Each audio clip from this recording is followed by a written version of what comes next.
5-6 నెలలుగా రంగారెడ్డి జిల్లాను వర్షాభావం వెంటాడుతోంది. జిల్లాలో భూగర్భ జలాలు అడుగంటడం వల్ల భూములు నిర్రీలిచ్చాయి.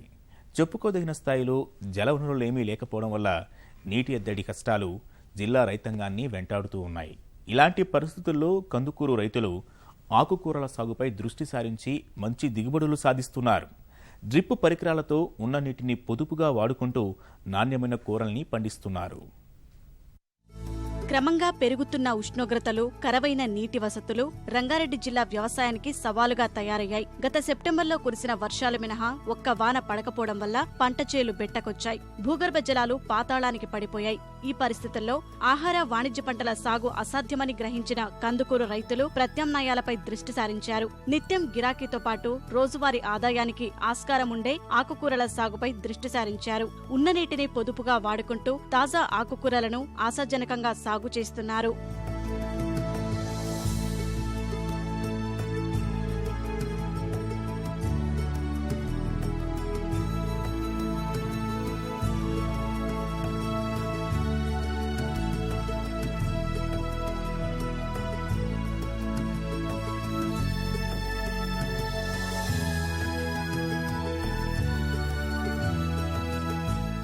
మహేశ్వరం నియోజకవర్గంలోని కందుకూరు మండలంలో 10 ఏళ్లుగా తీవ్ర వర్షాభావం వెంటాడుతోంది. దెబ్బడగూడ, కొత్తూరు, నేదునూరు, కొత్తగూడ గ్రామాల్లోని బోర్లలో నీటి మట్టాలు పడిపోయాయి. ఈ నేపథ్యంలో నీటి యాజమాన్యంలో భాగంగా సూక్ష్మ బిందు సేద్యం పరికరాలను పొలాల్లో ఏర్పాటు చేసుకున్నారు. కొద్దిపాటి తడులతో పండే స్వల్పకాలిక ఆరుతడి పంటలైన కూరగాయలను ఎంచుకున్నారు. ప్రధానంగా పాలకూర, కొత్తిమీర, తోటకూర, పుదీనా వంటి ఆకుకూరలతో పాటు టమాటా, కాకర, వంకాయలను సాగు చేశారు. దిగుబడులు క్రమంగా చేతికొస్తుండటం వల్ల రైతులు ఆర్థికంగా నిలదొక్కుంటున్నారు. ఇక్కడ వర్షాభావం తక్కువ ఉంది, నీటి శాతం తక్కువ ఉంది కాబట్టి ఆరుతడి పంటలు వేస్తున్నాము. ఆకుకూరలు, అన్ని రకాల కూరగాయలు, ఆకుకూరలు వేస్తుంటాం. డ్రిప్ ఇరిగేషన్తో ఎక్కువ శాతం పంట తీస్తున్నాము. నాతో పాటు ఇంకా రైతులు అందరూ అలాగే డ్రిప్ ఇరిగేషన్తో పంట ఎక్కువ తీస్తున్నారు.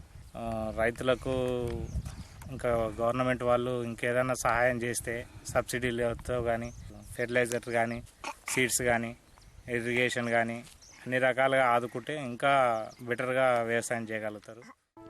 నీటి సమర్థ వినియోగంలో భాగంగా సూక్ష్మ బిందు సేద్యాన్ని ప్రోత్సహిస్తోన్న సర్కారు రాయితీ స్ప్రింకర్లు, డ్రిప్పులు, మినీ స్ప్రింకర్లను సకాలంలో పంపిణీ చేయడం లేదని కొందరు రైతులు ఆరోపిస్తున్నారు. కానీ మాకు నీళ్ళు తక్కువ ఉన్నాయి కాబట్టి కొంచెం గవర్నమెంట్ సబ్సిడీ లాంటివి అంటది కానీ మా దాకా అందుతలేవు. మాకు ఒక డ్రిప్పులు కానీ, ఎరువులు కానీ కొంచెం సహకరిస్తే కొంచెం ఇంకా నలుగురు కూడా పని చెప్పగలుగుతాము. ఇప్పటికైతే కొంచెం ఈ నీళ్ళతో ఇబ్బంది ఉంది వ్యవసాయం నడపడము. కొంచెం ఈసారి అయితే లాసులనే ఉన్నాము. ఇంతకుముందు అయితే మంచిగానే ఉండేది, ఇప్పుడైతే అంత బాగేం లేదు. కొంచెం మాకు గవర్నమెంట్ కూడా సబ్సిడీలు ఏమైనా కొంచెం చేతికి అందేటట్టు చేస్తే కొంచెం నలుగురికి పని చెప్పగలుగుతాం. నీటి ఎద్దడిని ఎదుర్కొంటున్న రైతులకు సంబంధిత యంత్రాంగం అండగా నిలవాలని కందుకూరు వాసులు కోరుతున్నారు. ఆధునిక సాంకేతిక పరిజ్ఞానాన్ని అందించడంపై, సూక్ష్మ బిందు సేద్యం పరికరాల నిర్వహణపైన అవగాహన కల్పించాలని విజ్ఞప్తి చేస్తున్నారు.